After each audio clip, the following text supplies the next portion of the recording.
And so we actually embedded with Bernie, traveled the country, and we found out through Black Men for Bernie and Bruce Carter that he had the permits for, was it Philadelphia or Cleveland? I get them mixed up. It was Philadelphia. Um, I actually ended up in control of all of the Bernie stages, like outside Hillary's coronation, and the DNC. yeah, and we ended up playing Clinton Cash, and I made a ton of friends in the Bernie movement, who I remain friends with to this day, because I think that populism, we are much closer to like left wing populists than we are to the right wing establishment. And what they put the Bernie people through at the DNC, I mean, they held them on buses so they couldn't go in and vote because they wanted Hillary to be, you know, as Dustin put it, coordinated. I had Bernie.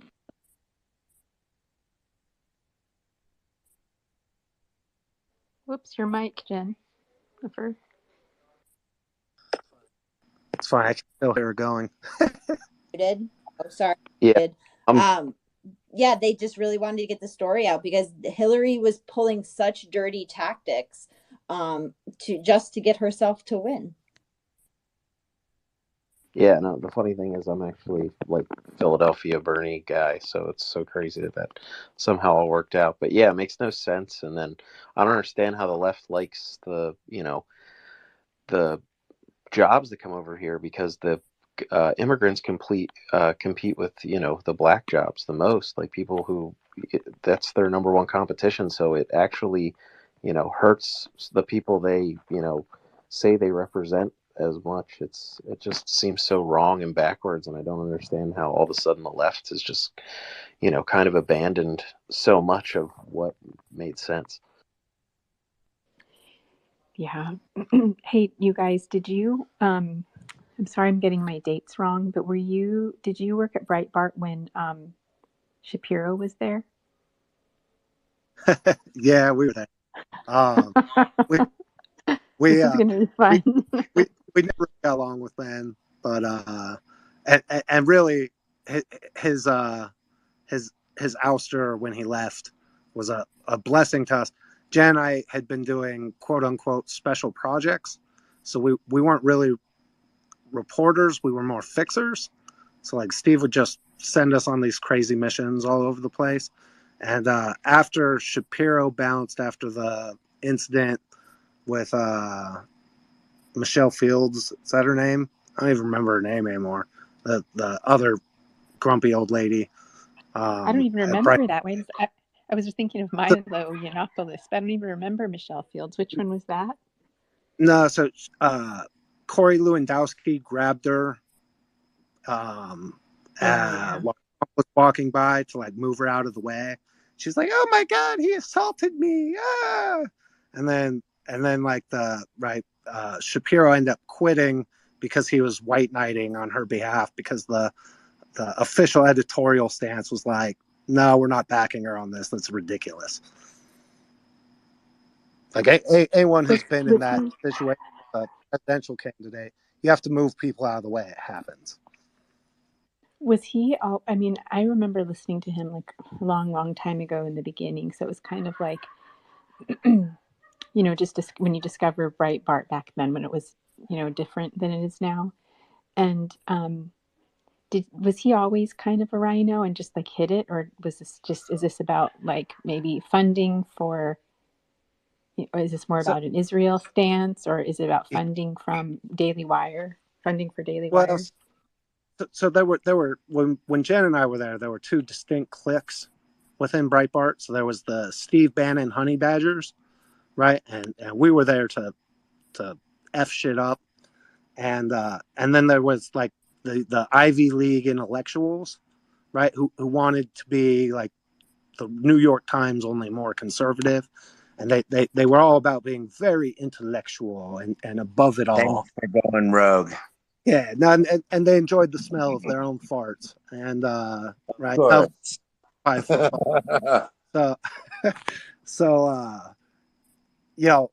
that there was that the intellectual side tried to fire me and Jen probably like a dozen times, and Steve had to intervene and be like, nope, they're staying. Nice. What about I hope you don't mind if I ask a couple of questions about this if you don't want to ask them. But what about what's the deal with Milo? Like I actually used to think he was fabulous during the whole Trump. I just thought it was fun. This was before LGBT ideology went totally nuts, right? And it was kind of like shocking. He was just kind of shocking, but he was funny and he was super pro Trump. So I found him just like really entertaining. But now he seems just kind of just really odd and just seems like he keeps jumping on different teams. So I was just curious about that. Lauren Sullivan put him in his place. Well, so and Jen, I'll kick this one to you, but like one of our jobs was checking in, and I'll just say it, like babysitting the Milo tour, the Dangerous Faggot tour he did like pre-2016. So like they would send us in if there were issues, like the Milo crew. Like that is just a wild thing. But Milo, hugely brilliant guy, and I could tell you, like when we went to these his events at these colleges all over the country, the frat dudes were just freaking in love with him. Like he had the like largest following of like college age frat guys that I've ever seen. Is nuts. That's hilarious. Do you think that he I'm sorry, Jen, if I'm turning this into the wrong free for all, just steer me in another direction, but I'm just so intrigued by this. Do you think that just from what you guys know of him, do you think that like he was trying to set up President Trump on that dinner, or do you think he just really was just trying to go MAGA, you know? I don't think it was a setup. I think he knew that I think his goal was to get Kanye publicity. And listen, I will say this, like I have soured on Trump quite a bit over the years. I have lots of issues with the way things were handled. One thing that Milo said, like coming out of that dinner, was like Trump in a lot of ways betrayed the people who cared the most about him and put the most into it. Trump left them hanging out, and I'd point to the biggest one being the January Sixers shouldn't be where they are. Trump should have pardoned them before he left office. There's no excuse. Actually, Derek pushes against that, which is interesting. If Derek was in here, he actually says he's glad he didn't get pardoned. They would have had to been charged with a crime before he was able to pardon them. I could tell you for sure, like the blanket pardon was an option that was presented to him, and Cipollone is the one who shot it down. So, like, I don't know. I don't want to dive into that debate completely. Like, I think Trump's surrounded by a lot of kiss asses and yes men, and I really think it's hurt him that being off Twitter. I think the side effect has been that he's now in this echo chamber feedback loop on truth instead of like hearing a broad range of opinions. I think it's hurt his ability to be as effective as he was going into 2016. That's a good point of view. And I wonder what you guys think about this. Like, I think also he's one of like the only politicians I know that doesn't have really like a strong comms team. It seems like there's no like rapid response. There's no one kind of setting. Like if he made his funny little crazy tweets, which I think he's right. Like when he tweets about like, when he just puts it out not being politically correct and is like McConnell obeying Coco Chow, I personally think it's funny because look, he grew up when things weren't politically correct, and I think it's really refreshing to have somebody who is just not like all like, you know, capped teeth and perfect hair and just, you know, just calls thing as it is. And then instead of doing like backdoor secret slimy deals, you know, I'd rather somebody just be like kind of just out front about it. But I feel like I'm with. Do you think it's the devil's deal to betray us? I know like, you're not. He gives. I know you're. Hey, could you just wait 1 second, please, Brian? I know I'm not disagreeing with you at all. I just wanted to make just kind of a point of view that don't you think that he needs like a comms team? It seems like he doesn't have one. 100%. And I think a lot of the problem is that like the people he has around him are self-interested. And so like the NFT thing, which could have been a huge win because they have been successful, they have gone up, right? The problem is it overstepped the hugely important like free speech platform thing he put out, because he put out in the wrong order, because the people around him, right, are more concerned about getting their cut of the fundraising than they are winning in 26 or 2024. And so I just worry that the people he's got around him, and listen, that's on him at the end of the day. But like I agree with you. I miss him on Twitter so much, like responding to all kinds of people, right? And responding like the way we all talk, right? Like literally just he's the greatest troll, greatest internet troll of all time. And I legit miss that, like terribly. But like the Chow thing, bought like his when he calls her Coco Chow, the problem there, like he put her in his cabinet, and like she was terrible. Like she stopped us from doing so much good stuff at the Department of Transportation. So like for me, it's like, well, where was that criticism when you literally made her one of the most important people in your administration? Like it just so that one, right? Like it just doesn't hit with me, because like at the end of the day, you're the one who endorsed McConnell, gave McConnell everything he wanted, and you put his wife at the top of Department of Transportation where she was a disaster. Yeah, I agree. I think there's sometimes some like dirty deals that you have to do, and maybe maybe he just shouldn't have. But I just wonder if like you're there and there's all these people and you need certain things passed, and so I just wonder, you Oh, make and appointments to judges.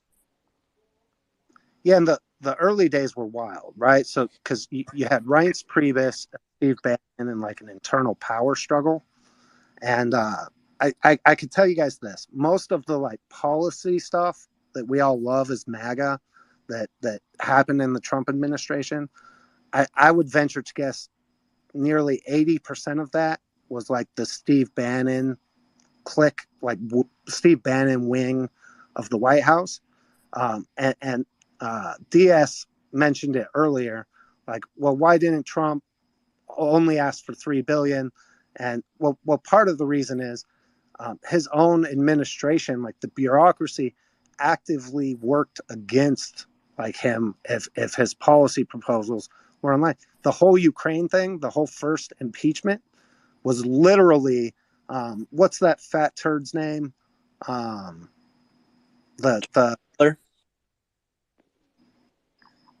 Christie. Vindman. Yeah, that's the guy. That fat little turd. Oh gosh, he's Right. evil. It literally was Vindman and a couple other people who had a policy disagreement and turned that into like actively work, right? Because you didn't agree with, right, you were handling Ukraine in a way that we, the bureaucracy, and we, the diplomatic corps, don't agree with. We're going to say that you're actively working against the interests of. It was so freaking disgusting. And I mean, remember the New York Times had their like secret person inside, who's actively working to subvert the worst of Trump. Like that's the actual treason that happened. And like this Biden stuff, what I hate about it, right? They claim that like we're trying to make Biden illegitimate by questioning the election results, when they spent 4 years and not once did they ever accept that Trump was the legitimate president of the United States.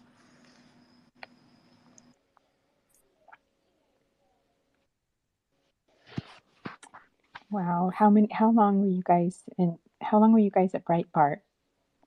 And then how long were you, so you guys started kind of like in 2016, and then it ended, I don't want to say it ended, but kind of then the whole J6 thing happened. And Well, Dust started back during the Tea Party, and so did I. I actually was a Northeast Regional Coordinator for Herman Cain in 2012. And Dust, you did a whole bunch of stuff in 2012, but I'll let you. Yeah, so I was I got burned in the housing market collapse in '08. Like just starting a family, bought a house, lost all the value in it. 14 of the 18 houses on my street were foreclosed on in a 6-month period, right? And I was pissed, like really pissed. So like I decided I was going to get active. I born and raised in Nevada, so I started like a campaign against Harry Reid, and then I was social media was just starting up. I built some really big Facebook properties that got me noticed. I ended up then with Tea Party Express doing bus tours around the country. And then I was the founder and chief strategist of the teaparty.net. We raised like $20 million in 2011. And then I started the Tea Party News Network. And then I joined I had run a Stop Romney campaign, like to try to prevent him from winning the nomination. And that led me to working. I was Newt Gingrich's chief copywriter, and debate coach during his like epic run through the presidential debates. And I went on to work for Herman Cain and Rick Perry and several other people, doing all kinds of stuff, mostly ghostwriting. And then I met Jen while she was on the Herman Cain campaign, and I brought her out to Vegas, like for a weekend, and we've basically been inseparable ever since. So and Oh, go ahead. no, and then Jen and I would do, between 12 and 20 Senate and House races around the country, as either general consultants, or PR, or whatever hole we could help fill. Basically, we'd cruise around, like patch up campaigns. And then Steve Bannon invited us to come work for him in 2015, not as reporters, but as like we did what were we, community liaisons or something? Yeah, that's what it was. So and the first thing that our first project, this is funny, our first project, we were supposed to put these like meetup groups together all over the country, like Breitbart meetup groups. So we did the first one in Arizona, and like our core audience is gun people, bikers, and like blue collar folks, and then Tea Party grandmas, right? So we put this event together in Scottsdale at the gun club, and we get swatted At K. O'Donnell's. Yeah, and so we get swatted, right? So they call, and there's a bunch of gun people starting the revolution at K. O'Donnell's tonight, and they brought out 2 helicopters and like 40 police cars, right? Like flying into the parking lot, skidding sideways. And they show up. It's literally like a bunch of Tea Party grandmas like milling around who are like, well, I would leave, but I haven't had a chance to pay my bill yet. And so we're still surprised we didn't get fired from that, right? So like right as that fallout was happening is when the Shapiro stuff happened, and they're like, okay, well, you guys mind trying to do some reporting? And so we grabbed that by the reins, and then we went undercover with Black Lives Matter and Antifa. And the big thing was in New York City when they were having the it was the Manhattan County or New York Republican election or Lincoln Day dinner where all the presidential candidates were. And if you've ever been to the Grand Hyatt in New York City, they were up on the 3rd or 4th floor, and Dustin had went to a Black Lives or a Democrat organizer meeting undercover the night before, where they were discussing what tactics they were going to be using and the violence they were going to be using and how they were going to overtake the lobby of the hotel and hold all the presidential candidates, including Trump and Cruz and Jeb Bush. It was Trump, Cruz, and Kasich at that point, and I had been in the organizer meetings for like 2 weeks leading up to it, and we actually exposed all of this. We took it to Police Commissioner Braddock. Did I get that right? No. Anyway, they Wait. changed their crowd. You can't just gloss over that. You can't just gloss over that. They, You can't just be like, they oh actually yeah, undercover Antifa, undercover LAM, and then what? You can't do that. so okay, so I had an in, and he started bringing me. He listen, not all leftists are created equal, and he was involved, and he found that it was starting to get violent, right? Like some of the he wasn't comfortable with how the preparations were going, but really couldn't speak out because of the like situation. So he brought me in knowing like who I was to like sit in on these meetings. And what's funny is, right, I would take their tactics, and then we would download it to Steve, and then Steve would put us in touch like with the New York police commissioner. They actually ended up changing their crowd control tactics in advance to keep everybody safe. But it's funny how my cover got blown. So at one of the last meetings, it was like the night before, 2 nights before, like the event was supposed to What year is happen. this? What year This is is 2016. It's April of 2016. So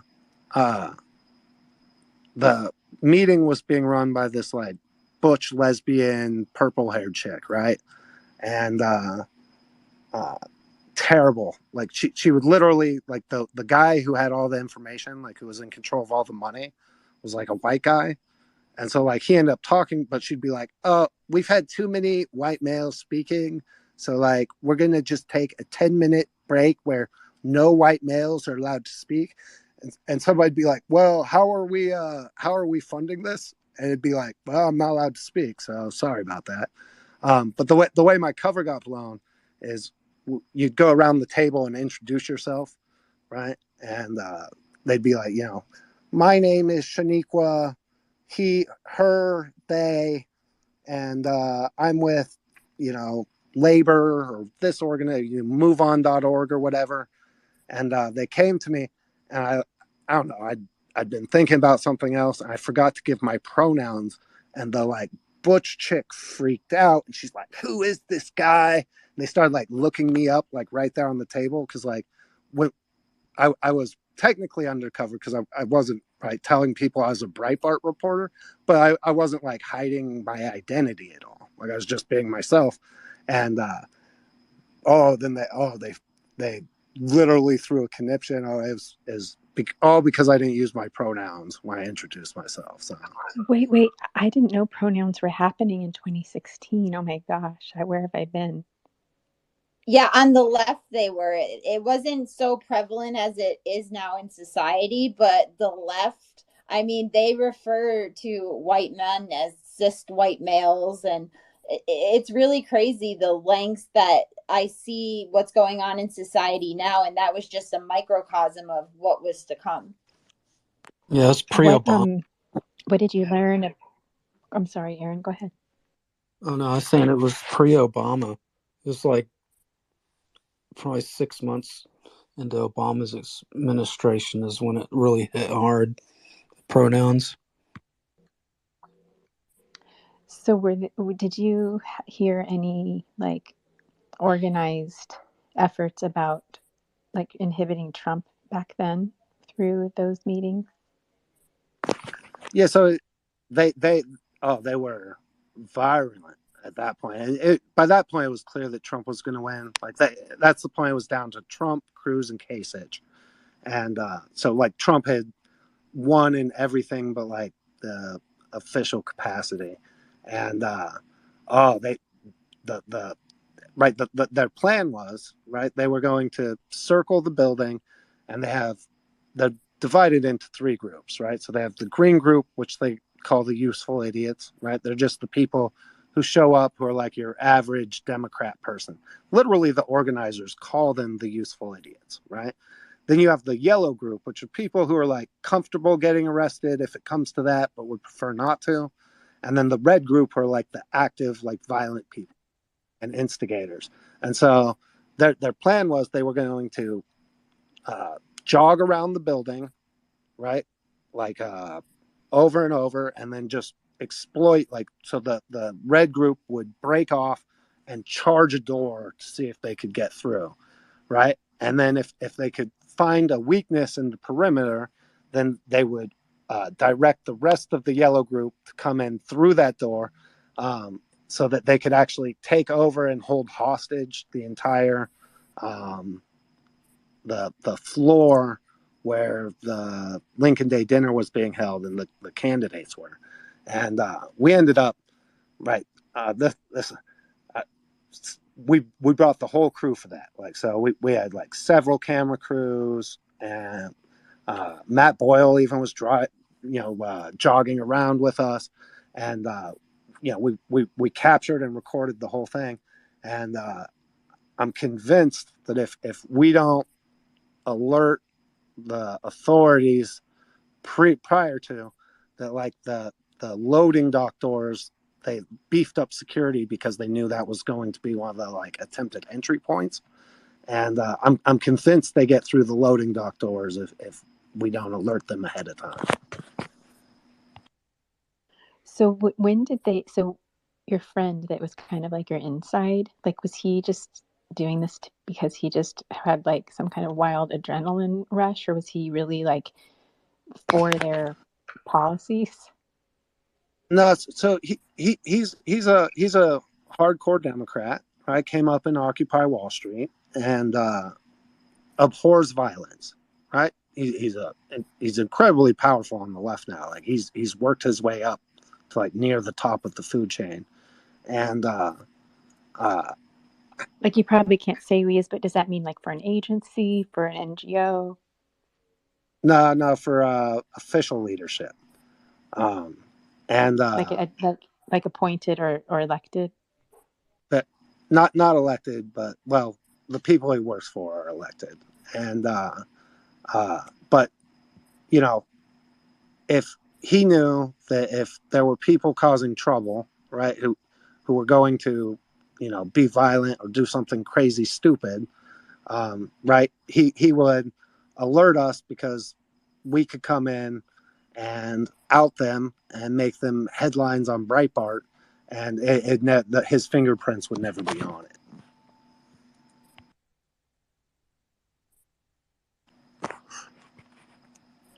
That's totally wild. That's totally wild. At what point did Antifa become so like trans? So that they've always been like that. I'll never forget at CPAC 2012, Andrew Breitbart was in my hotel suite at the conference, and Antifa was protesting. And there's the famous. It's the last time I was with Andrew. Right, he was screaming, "Stop raping people" from the balcony, like down at him. But like it since I've ever encountered like that kind of hardcore left. I went to school in Eugene, Oregon, University of Oregon. So like, right where it's kind of the hotbed of that. They're not people you can speak to. They won't debate with you, right? There's just there's no reaching them. Like those and to be honest, it's almost unfair, right? To lump all Democrats in with them because they're not really Democrats. They're anarchists, and they're like antisocial anarchists. Like they're complete tools. So Jen, and you guys raise your hand if you have questions. If you, I hope you guys are okay with this kind of stream of conscious questioning. If you want me to take it another way, you guys just have a fascinating story. I'm curious of what you think about the Q phenomenon when that started. Tomorrow night, if you guys want to pop in, I'm doing a space about how could I just forgot his name? I'm so sorry. That's horrible. He's the with Real Reaper CEO, Philip. Hang on. Anyway, he was a military medic and just got sent all around and the world and saw, like, really put together a bunch of stuff about how the COVID and the trafficking and just like how everything's kind of connected. And he wrote this document. The military wrote this document basically accusing Biden of treason. And I would love for you guys to be there. But in the document, which I tweeted somewhere, he kind of talks about Q, kind of as a movement. Patrick Riley. Are you guys familiar with him? I would love for you guys to be there on the panel. I think that would be really great. Let me know if you can do that. But anyway, I'm curious because a lot of or go ahead. Yeah, just shoot us an invite whenever the panel starts. Thank you. But I'm Jennifer and Dustin. But I would love to be there, so I'll be there. Okay, great. Thank you so much. You guys would be a wonderful part of the panel. But it's just interesting because I didn't. Oh, go ahead, Dustin. Well, to answer your question about like Q, I think that there were different iterations, and like somebody mentioned 4chan earlier. I think it was Vinny. Like I freaking love the Anons, right? Like I've spent time being an Anon myself. Like I think it's brilliant. Like their autistic brilliance is just beyond, right? But it also touches on like that using like inserting crazy disprovable conspiracies to like disprove and discredit real arguments, and it quickly went from something that was like a non-research driven to something designed to discredit like the broader research that was being done. Well, do you guys remember when it got taken down? Remember if 4chan got taken down and then it came back up on 8chan? Yep. There's a theory that that's when it got like infiltrated, I guess, is that because the thing about QAnon is that in the beginning, like Dustin was saying, like it had a lot of truth that went with it. The Clinton kill list, a lot of the child trafficking stuff. But then the thing that started getting crazy was the fact that they were like, oh, people are being arrested. COVID's this big operation. On the dark web, you can find a video of Hillary being a girl's face off and frazzle drip. That's what that was like all that stuff. And so, yeah, I think it got infiltrated or something because there was a point where it was just going deep and you could do research and you could see things. But then, yeah, it was weird. It's definitely like some crazy psyop. Yeah, Jen's deep on that. Go ahead, Jen. Yeah, no. So I hate using the terms. I love research. Like I will dig into something and I will find it and I will get it done, right? And I would love to. And I used to be like, oh, I'm an Aeon. I've been researching this stuff. But then it became a point where I was like, okay, this is getting a little much. This is getting like to the point like, is this real?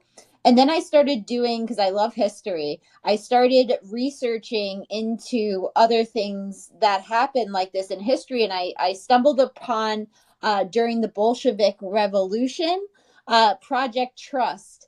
And it was literally the same exact psyops thing that we're dealing with now with different characters, where they made them believe that there was a secret group in the government that was going to undermine everything that was happening to them, and all they had to do was trust the plan and trust the plan, and come to find out none of it was real, and these people were, being led in a totally opposite direction of where they thought they were going to.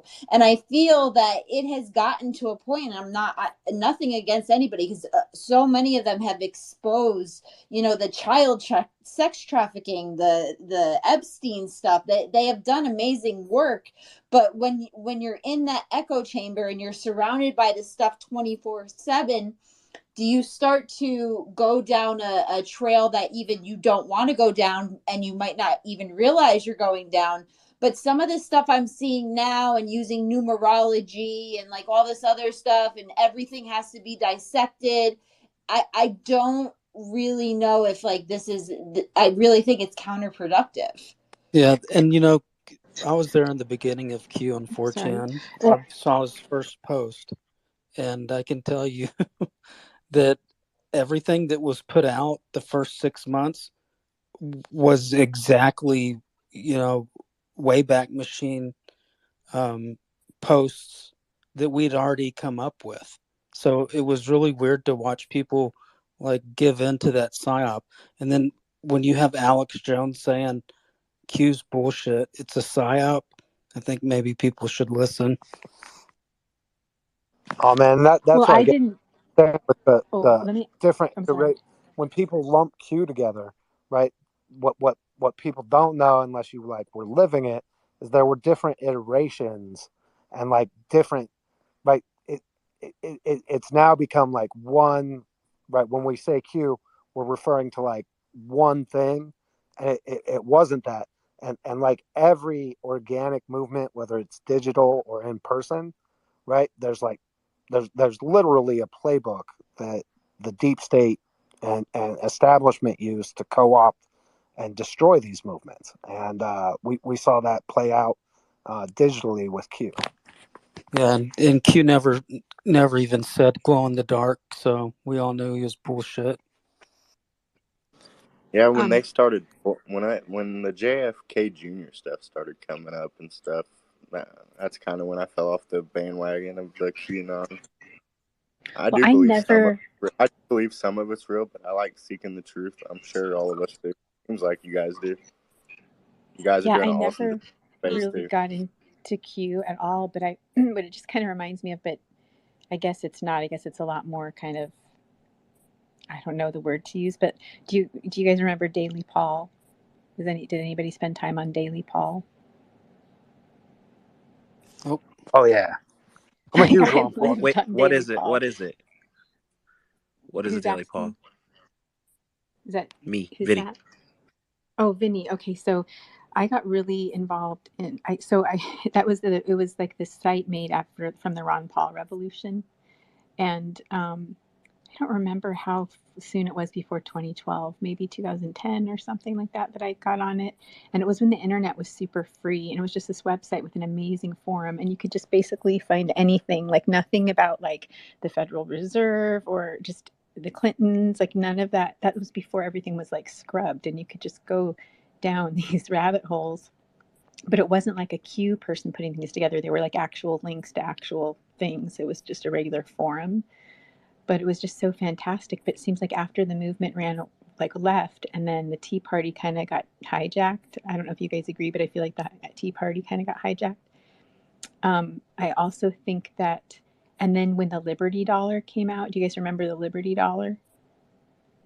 The silver backed? Yep. Yeah. And then when they got raided, I feel like just everything kind of just got smashed. So then I became like an organizer in the Ron Paul 2020 campaign here in Arizona.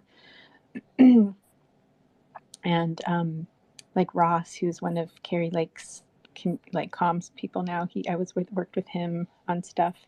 But I don't know, I felt like that there was such a feeling of like freedom back then where we really had access to knowledge and we didn't really have to question what was true or what wasn't, because I feel like the links were so much more pure, the sources were so much more pure, and we were just like able to like find information. And I feel like that was kind of the first, when that whole movement got taken down and Daily Paul website got taken down. I feel like that was kind of like the first iteration of what happened with all the censorship we have now. I mean, it was much smaller, but they totally like smashed our movement. They just erased it, and then it kind of split up, and then now the Libertarian Party is like nothing. I don't really recognize it at all anymore.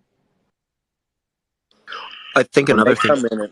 when they came in and hijacked the Obamagate story and stuff too, I feel like that's when, because they arrested that lady, I'm pretty sure, for bringing that stuff up when they spied on Trump's campaign.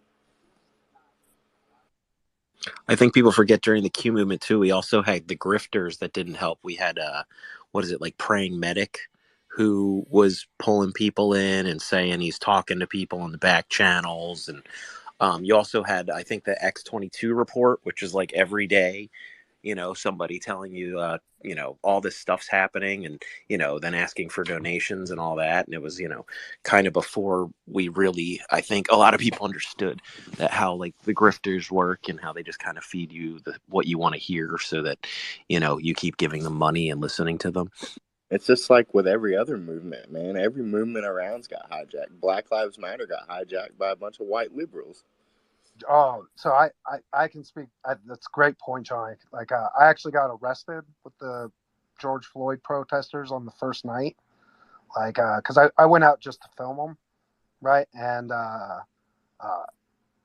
ended up, like, this is post We Build the Wall, but like I was targeted by Sheldon Adelson for like what we had done. So like normally when I've had this happen in many situations where I get detained like at a protest while I'm filming, and then I'll talk to the commanding officer, and he'll do a quick Google search and turn me loose. This time they roughed me up. They gave me a Baltimore rough ride in the paddy wagon, right, to mess me up, and then they held me for like 72 hours. But I was held with like the guys who were protesting that first night, and right, like 40 guys to a cell. And what's crazy is that those people were protesting like the abuse of their constitutional rights, and like they hated like the Talcum X like national organizers hated those people, right? Because what they were trying to do, right? They all had personal stories of like some cop just literally disregarding their rights entirely, right? Beating them up, arresting them, getting them caught up in the system, and so their movement got hijacked 100%. And what I found like since the Tea Party on is that there's literally a playbook for how you do it. So what you do, right? If you want to break up one of these organic movements that's coming up, right? So you identify several toxic personalities, like type A toxic personalities, and you give them overwhelming funding and control of like apparatus, and you allow them to like run roughshod, and they're the kind of people that no one actually like no one but like the most extremes want to follow, right? And you give them way more resources than everybody else, and then turn them against the other people. And what you said about what Vinny was talking about with the grifters there, I want to just talk about how subversive that is in like movement building, right? Because like the whole concept of like how I came up in the Tea Party, how I've raised hundreds of millions of dollars for all these different things, right, is all based on pooling, like getting the grassroots to pool their resources together to accomplish things, right? But by injecting, right, a lot of the concepts that I built that made the Tea Party so effective at raising money just immediately got hijacked. And now, right, I actually, like, I feel gross wanting to even use my own systems to raise money because they've been so overwhelmed by the grifters who take in all the money and then don't do anything. And so like it's denied us like an independent funding source, so that you almost have to find like a sugar daddy type donor to get anything done. But none of the big donors just give money without strings attached, right? In the Tea Party movement, right, the Kochs came in, they pumped a ton of money into Tea Party patriots, even though they had like one of the smaller followings, and really they didn't do much except go to meetings in Washington, D.C. Oh, And Sporos. but while we're running around the country spending millions of dollars to beat Lisa Murkowski in Alaska, right? Like I lived in Alaska for 6 weeks. We literally spent $1 million on radio and television ads, right? The Tea Party Patriots were attacking it. Oh, you'll never win in Alaska. Then when we win, they're out there on the media taking credit for all of it, right? So it's wildly frustrating to see how like these movements get subverted, and it's any populist organic movement.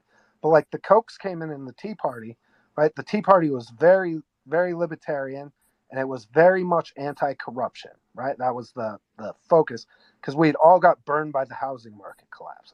And we watched, instead of like bailing out the homeowners who just got wrecked, right?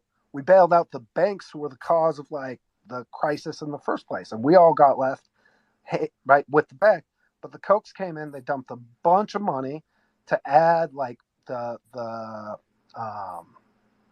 what was it? The free markets element like to the messaging, and then add the whole like social conservative part of it.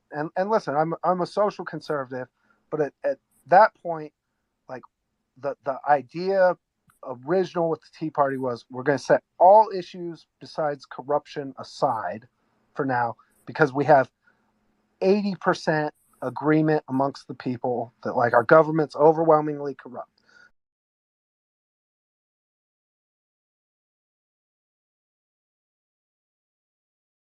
Nation was like $100. Remember that? Oh, I could literally be like a professor in this stuff, because like it's funny because it really started with Howard Dean's presidential campaign, right? And then Ron Paul like advanced it to like the next level, and then Obama took it to like the craziest level, right? Like Obama became the grassroots fundraiser champion of all time. And it's interesting because that power of like, listen, with 150 people in this room, if we all got together and pledged like $5 a month, the resources we would have to like upset stuff is crazy. But it's hard to